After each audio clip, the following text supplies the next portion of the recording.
Mlango wa 39. Basi Yusufu akaletwa mpaka Misri, naye Potifa, akida wa Farao, mkuu wa askari, mtu wa Misri, akamnunua mkononi mwa hao Waishmaeli waliomleta huko. Bwana akawa pamoja na Yusufu, naye akasitawi, naye alikuwa katika nyumba ya bwana wake yule Mmisri. Bwana wake akaona ya kwamba Bwana yu pamoja naye, na ya kuwa Bwana anafanikisha mambo yote mkononi mwake. Yusufu akaona neema machoni pake, akamtumikia. Naye akamweka awe msimamizi juu ya nyumba yake, na yote yaliyomo akayaweka mkononi mwake.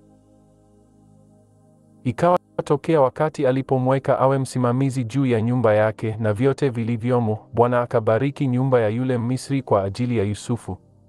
Mbaraka wa Bwana ukawa juu ya vyote alivyokuwa navyo katika nyumba na katika shamba.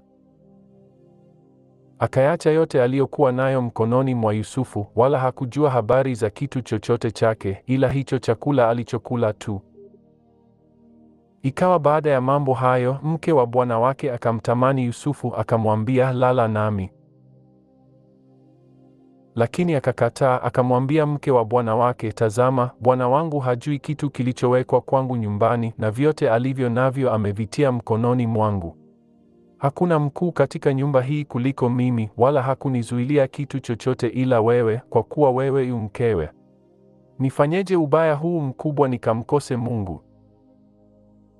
Akawa akizidi kusema na Yusufu siku baada ya siku, lakini hakumsikia alale naye wala aongee naye.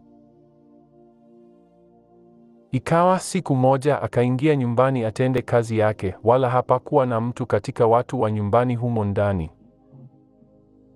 Huyo mwanamke akamshika nguo zake akisema, lala nami.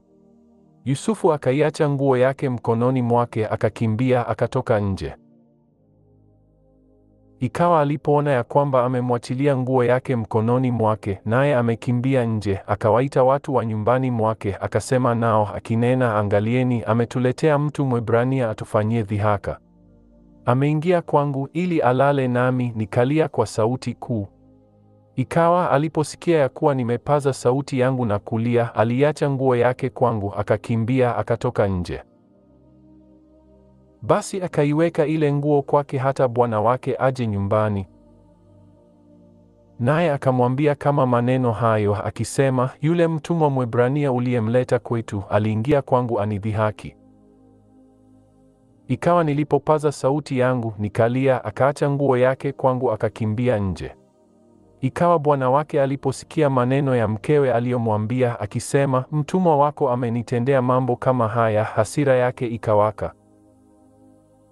Bwana wake akamtwaa Yusufu, akamtia gerezani, mahali walipofungwa wafungwa wa mfalme, naye akawamo humo gerezani.